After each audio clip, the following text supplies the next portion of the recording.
दीक्षा से पहले गुरु गौतम स्वामी यानी इंद्रभूति अपने परंपरा की एक धार्मिक क्रिया कर रहे थे। तभी उन्होंने देखा कि देवलोक से पधार रहे देव उनके धार्मिक क्रिया में नहीं बल्कि कहीं और जा रहे हैं। पूछने पर पता चला कि ये सारे देव तो भगवान महावीर स्वामी के पास जा रहे हैं जो उधर पधारे थे। तब इंद्रभूति के मन में अनेक विचारों ने जन्म लिया कि ये कौन मायावी व्यक्ति है जिसने ऐसा प्रपंच रच दिया कि देव मुझे छोड़कर उसके पास जा रहे हैं। वो भगवान महावीर स्वामी को मायावी समझकर उनकी माया का पर्दाफाश करने के लिए उनके समीप गए। तब बिना परिचय के ही भगवान महावीर ने इंद्रभूति का नाम पुकार लिया। तब इंद्रभूति को लगा कि मायावी है और मैं तो प्रसिद्ध व्यक्ति हूँ, इसलिए मेरा नाम जानना तो स्वाभाविक है। तब इंद्रभूति सोचते हैं कि नाम तो ठीक है, लेकिन अगर ये मेरे मन में चल रही शंका जिसका मुझे आज तक समाधान नहीं मिला उसका समाधान कर दे तो मैं इनको पूर्ण ज्ञानी मान लूंगा। तब भगवान महावीर स्वामी खुद सामने से कहते हैं कि आपको आत्मा के अस्तित्व को लेकर शंका है। यही उनकी प्रथम शंका थी कि आत्मा है कि नहीं। इंद्रभूति से गुरु गौतम स्वामी की इस जर्नी में उनका फर्स्ट स्टेप, प्रथम कदम इसी शंका का समाधान था। और एक तरह से इसी शंका के समाधान के बाद इंद्रभूति ने भगवान महावीर स्वामी से दीक्षा ग्रहण की और हमें अनंत लब्धि के भंडार श्री गुरु गौतम स्वामी प्राप्त हुए। जब आत्मा को लेकर शंका का समाधान होता है तो किस तरह से आत्मा का उद्धार होता है, ये उसका उत्कृष्ट उदाहरण है। आज भी कई लोगों के मन में यह शंका है कि आत्मा है भी या नहीं, और अगर आत्मा है तो फिर वो दिखती क्यों नहीं।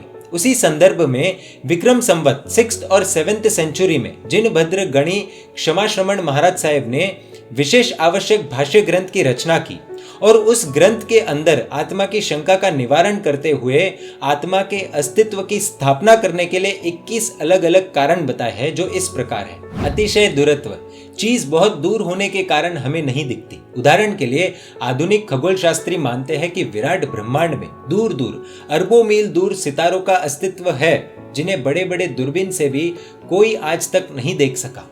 अति निकट, कई चीज आंखों से बहुत नजदीक होने के कारण नहीं दिखती। उदाहरण के लिए अगर आंखों में धूल चली गई हो या काजल लगाया हो तो स्वयं हमें वह धूल या काजल नहीं दिखाई देता। सूक्ष्मता, परमाणु जितनी कद वाली चीज पावरफुल माइक्रोस्कोप से भी नहीं देख सकती, और जो कुछ हम माइक्रोस्कोप से देखते हैं वह अनेक अनेक परमाणुओं के सहयोग से बना हुआ एक विशाल द्रव्य है। दिमाग स्थिर ना हो तो आदमी का मन अनेक विचारों से भरा हुआ होता है, लेकिन जब वह स्थिर ना हो या दूसरे कोई अलग विचार में हो तब कोई चीज नजर के सामने होने पर भी नहीं दिखाई देती और वही चीज आदमी ढूंढने लगता है। उदाहरण के लिए बनारस के नामांकित प्रोफेसर एक विषय पर लेख लिख रहे थे और कॉलेज जाने का समय हो गया। यह याद आते ही उठे, अपने कपड़े पहनकर जब बाहर जाने के लिए तैयार हुए तभी टेबल के नीचे कुछ ढूंढने लगे। जरूरत की चीज ना मिलने पर बेचैन हो गए। उनकी पत्नी ने यह सब देखकर पूछा कि अरे आप क्या खोज रहे हो। प्रोफेसर ने कहा, देखो ना मेरा चश्मा कहाँ रह गया, मिल नहीं रहा, तुमने देखा है क्या।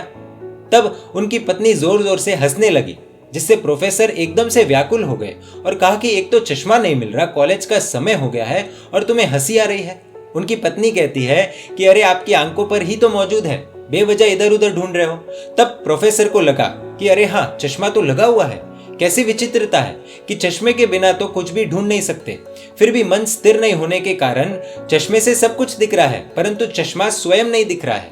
यह एक सत्य घटना है। इंद्रिय दुर्बलता, लंबी बीमारी या बुढ़ापे में इंद्रियों की शक्ति कम हो जाने से सामने रही हुई चीज हम नहीं देख पाते। अति दुर्बलता, अतिशय मंद बुद्धि वाले लोगों को 25 पैसे के 4 व 50 पैसे के 4 सिक्के पड़े हो तो 50 के 4 व 25 के 4 कुल 8 सिक्के दिखाई देते हैं, परंतु ये सब मिलकर 3 रुपए है ऐसा ध्यान में नहीं आता। उदाहरण के लिए पुराने समय की बात है, राजा का अधिकारी कर मांगने के लिए अनपढ़ किसान के पास आया और कहा कि कर के 100 रुपए दो। तो किसान ने कहा, बाप रे 100 रुपए, मर जाऊंगा, लेकिन अब 1 रुपया भी नहीं दूंगा। अधिकारी सोचने लगा, पिछले साल तो इसने 100 रुपए भरे थे, इस साल क्यों नहीं मान रहा। खाते की डायरी खोली और देखा, तब ध्यान में आया और उससे कहा, चलो एक काम करो, 100 रुपए मत दो, 20 रुपए के 5 नोट दे दो बस। किसान एकदम से खुश हो गया और नाचने लगा और बोला कि 20 रुपए के 5 नोट चाहिए तो ले लो, लेकिन 100 रुपए नहीं दूंगा। बेचारा किसान, मतिमंदता के कारण उसे 20 के 5 नोट यानी 100 रुपए पता ही नहीं। अशक्यता, मनुष्य लाखों उपायों के बाद भी अपनी आंखों द्वारा खुद की आंख या खुद के मस्तक की टाल प्रत्यक्ष यानी डायरेक्ट नहीं देख सकता। लेकिन हाँ, दर्पण में प्रतिबिंब देख सकता है।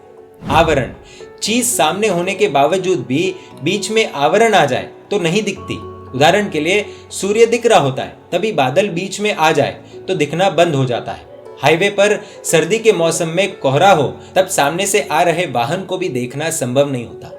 अभिभव, एक प्रकाशक चीज के तेज से दूसरी चीज का तेज कमजोर या खत्म हो जाता है, उसे अभिभव कहते हैं। उस स्थिति में चीज दिखनी बंद हो जाती है। उदाहरण के लिए दिन के समय में सूर्य के तेज के कारण सितारों का तेज हमें नहीं दिखता। समानता, एक जैसी दिखने वाली अनेक चीजें अगर हमारे सामने हो तो जिस चीज को हम देखना चाहते हैं वो उन चीजों में घुल मिल जाने के कारण हम देख नहीं सकते। उदाहरण के लिए एक चावल का दाना लेकर चावल से भरे कटोरे में डाल दिया जाए तो फिर से ढूंढने पर वही चावल का दाना नहीं मिलता। वह चावल का दाना समानता के कारण हम वापस ढूंढ नहीं पाते। यह थे 10 कारण। 11 और कारण हम देखेंगे अगले भाग यानी पार्ट 3 में। विक्रम संवत 6th और 7th सेंचुरी की हमने अभी जो बातें देखी है, ऐसी बातें और ऐसे अनेक दृष्टांत वर्तमान काल में भी देखने को मिलते हैं। वो भी हम देखेंगे अगले भाग यानी पार्ट 3 में। दोस्तों, जाते जाते एक सवाल, व्यक्ति जब रात में सो जाता है तब नींद में सपने कौन देखता है? वो सपनों का अनुभव कौन करता है? जरा सोचिए। दोस्तों, इस विषय पर आप अपनी भावना कमेंट द्वारा व्यक्त कर सकते हैं। आप इस वीडियो को शेयर भी कर सकते हैं। जैन मीडिया पर ऐसे वीडियोस आते रहेंगे। देखने के लिए आपको Jain media YouTube channel subscribe कर नोटिफिकेशंस के लिए बेल आइकन प्रेस करना होगा। आप हमें फेसबुक और इंस्टाग्राम पर भी फॉलो कर सकते हैं।